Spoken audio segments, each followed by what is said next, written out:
You lie.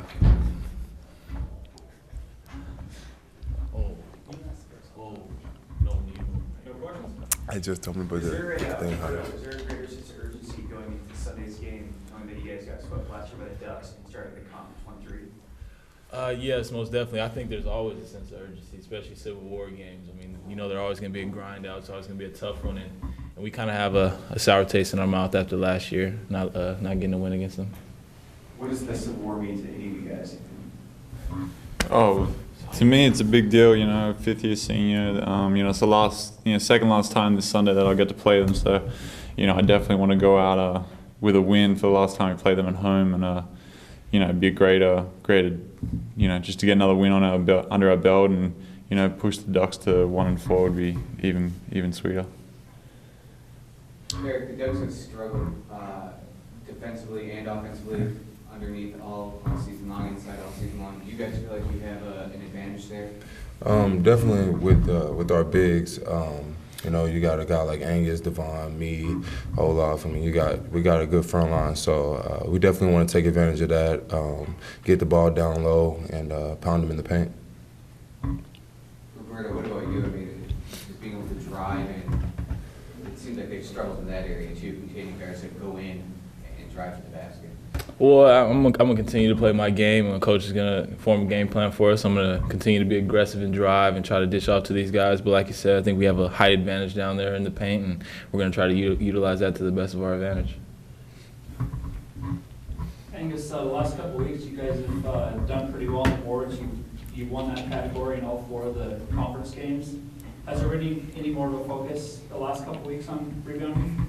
I don't know if there's been more of a focus. It's been a focus all year for us to improve on our rebounding, but I mean, it definitely helps when you get, a guy like Eric back who, is just an outstanding rebounder, and, just really difficult for teams to contain on the board. So I think that's a big factor with it. And then, I think we've just gotten better at it as the years progress, because it's been a focus of ours all year.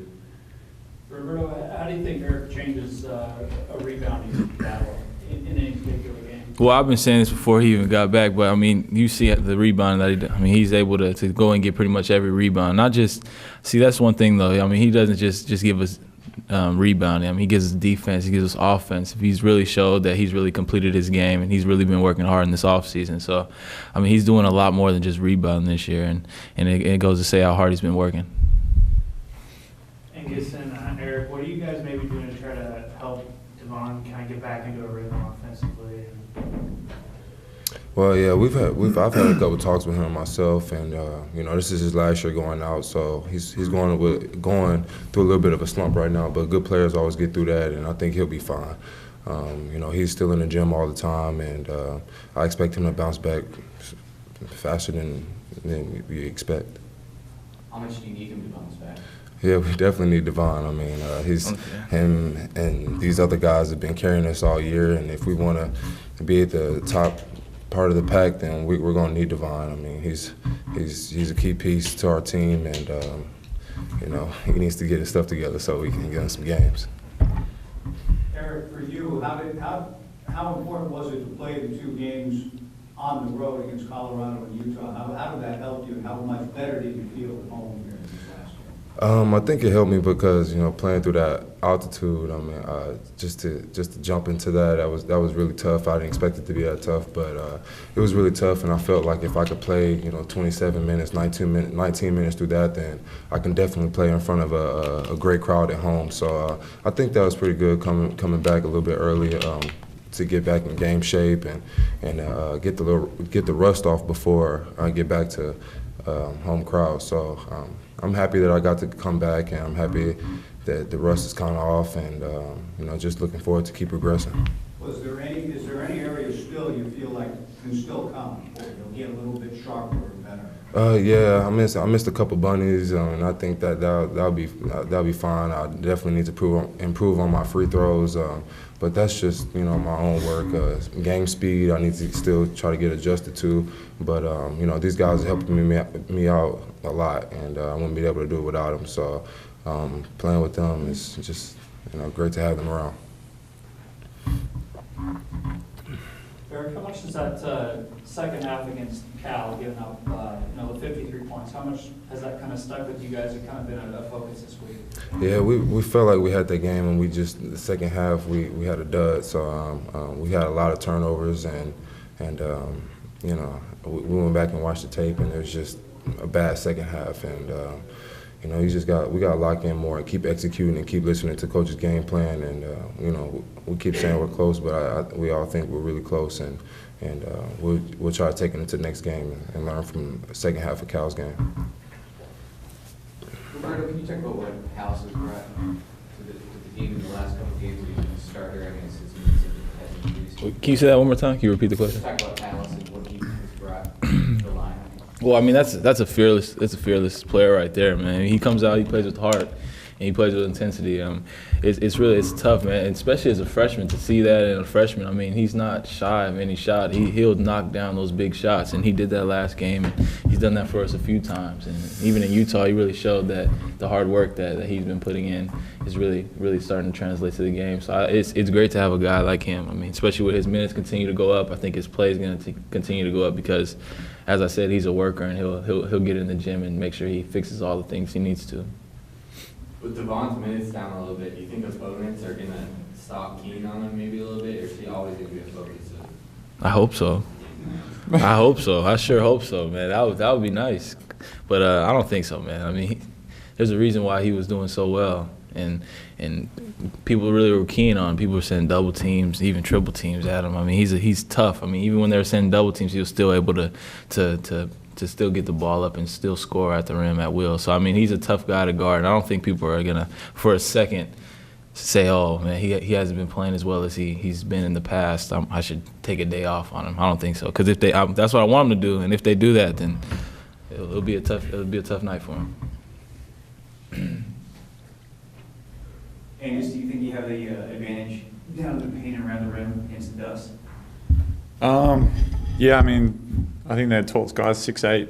I feel confident in my play down the post, especially in the last month or so. So, yeah, I feel good going into the game. I'm not going to go in thinking I have an advantage or anything. I'm just going to approach it just like any other game. But yeah, I feel good. Yeah. Angus, you talked after the game against Cal about, on defense, maybe some communication issues or rotations or something. You played 40 minutes of man in the win over Stanford. As players, do you guys have a preference? Do you kind of like when you're in the man-to-man mode to kind of be responsible to stop that guy, one guy in front of you, so to speak? Yeah, when you're in man-to-man, there's definitely a responsibility on your man not to let him beat you. In the Stanford game, we did a great job of staying with our man, helping out each other, and going back to the Cal game, it's just we lost sight of the ball sometimes when we were marking our own man and weren't able to help our teammates out when they got beat, or help when someone else had to go across. So there was just a few rotation issues, and it's something that we addressed yesterday in practice, and I'm sure we'll address it for the rest of the week going into Sunday. Eric, how do you feel about that? You're a guy that cleans up a lot of stuff. If guys do get loose with block shots, what are your thoughts about defense right now, team defense? We definitely need to work on communication. We had a couple lapses in the second half where some people thought we were in zone, some people thought we were in man, and that can't happen if we want to be a good team. And that's just a part of communication. It's nobody's fault, but we got to communicate, and we got to be floor generals out there. So, and I'm sure me, Angus, Roberto, and the rest of us will try to fix that kind of thing, because once again, if you want to be at the top half of the league, you have to do it on defense. But I like our man, I like our zone. It's just whatever we need to win the game, and whatever's working best for us. Roberto, when you think about a guy like Joseph Young and what he showed you, what kind of challenge when you're matched up against him and so on, what kind of challenge does he pose? I'm the fan. Joseph Young, he's tough, man. He's tough. He's a tough guy, man. He's able to go out there and play. He plays extremely hard. I mean, the whole team plays extremely hard. They push the ball. Jonathan Lloyd, he's extremely fast. Us guards, we got to do a better job of going out there and trying to contain them, because they like to penetrate and kick out to a guy who's a good shooter, and Dotson, good shooter, and Young, and really their whole team could shoot. I mean, I'm not singling out anybody on that team. So we just got to make sure we're doing a good job of contesting, good job staying in front, and just as guards trying to stay in front as much as possible so that we could keep our bigs out of foul trouble. I think that was something that we let get away. So my guy drove past me a few times, and then it ended up with Daniel Gomez in foul trouble, or Angus getting a foul, or Eric getting a foul here and there. So I think that's one of the things we got to shore up, and I think we will. I mean, Coach does a good job with the game plans, and so does the assistant coach, so we'll be ready for Sunday. Roberto, the last 4 games your team's been able to shoot over 50% from 3 pointers. What are some factors you feel like have been able to, help you guys do that?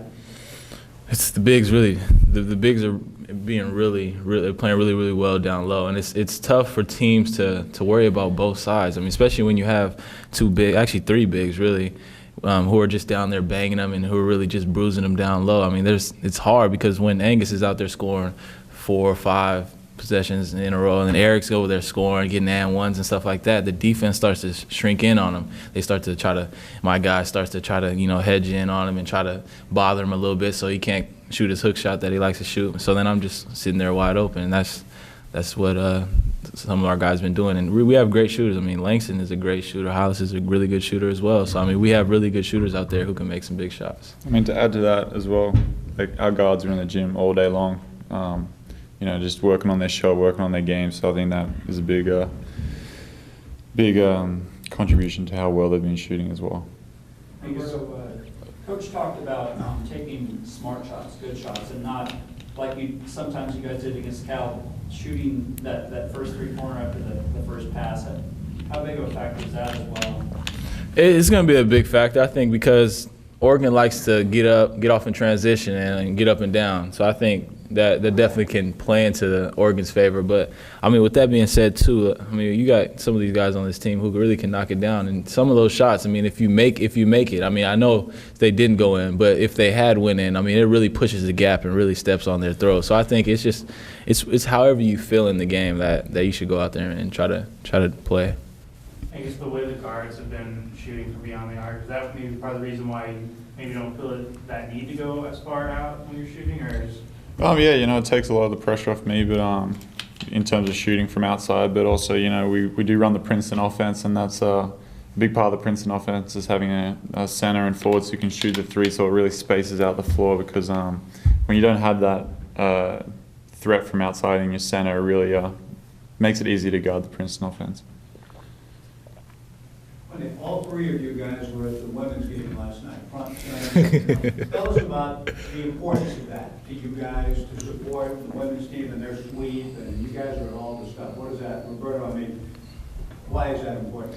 It's just important. I mean, that's just something that we like doing. I mean, as a team, it's fun. It's fun being a fan. It's extremely fun. I mean, we get to scream at the refs. Yeah, we finally get to yell at the refs. We finally get to yell at the refs. They can't say anything, and we're out there supporting our friends. And in this Beaver Nation, I mean, we have friends all over, not just on women's basketball, all the other sports. So it's great to go out there and watch other people compete, get the big heads, and just be screaming at people when they're shooting free throws. It's fun. It's extremely fun to be a fan and to kind of reverse it when you're out there playing on the court, have them out there cheering for you. So it's definitely a good feeling, and it's something that we really put a lot of passion into. Along those lines, Eric, Angus, you guys expecting a big crowd on Sunday? I hope so. Yeah, I would think so. Yeah. We love it when there's a huge crowd, and Phil Gill, trying to get that going, get that back. I think. We've had I think James Dockery put out a thing on Twitter or something saying that when the crowd's loud, we have a great win percentage or something. So, I mean, I'm looking forward to a big crowd coming into Gill, and, we love our fans and love everyone coming in and coming back, supporting us. What does the rivalry mean to you, Eric? Rivalry means win, first of all. The fans are great. They love it out here, and I learned a lot about it since I got out here. Learned the significance of it, and the fans are great. Ducks, Beavers. It's just a great rivalry, and to be a part of something like that is really special. And I want nothing more than to win in front of these fans that have been supporting us all year. Angus, hearing the Spencer Dinwiddie news, could you kind of relate to that? Oh man, I felt so bad for him. You know, and probably the next day or so, I'm probably gonna send him a message just saying, you know, you'll be fine, you get through it. But yeah, when I heard that he went down with a ACL injury, kind of same as me, I really felt for him. You know, having been there myself, and but, you know, he's a great player, and I know that to become a great player, he worked really hard to get there. So I know that without a doubt, you know, he's gonna work his ass off and come back and be able to, you know, he'll be as good as he's been playing. You know, I don't have a doubt in my mind that he'll be back to his form, and you know, he's just a great player, and I know he's a great worker off the court too. So, you know, I really feel for him, and you know, I really wish him the best and a speedy recovery. Eric, Joseph Young's from Houston, right? So Yeah. Do you play against him at all?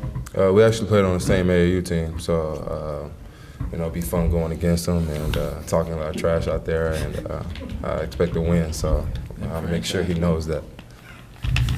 So have you been giving a little bit of a scouting report to the guys on him? You know, the coaches have really done a great job. I haven't had to do that. They do a great job every time with the scouting reports.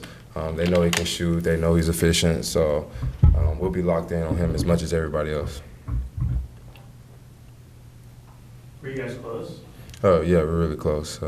We roommates, and you know, we text, tweet, whatever it is. You know, we're close, but you know, we won't be close on Sunday. So. What AAU team is that? Houston Superstars, not the franchise. Oh my God. Oh. I thought you were about to say the Nah, franchise. that was my I was second gonna start crying. You said that. I thought you were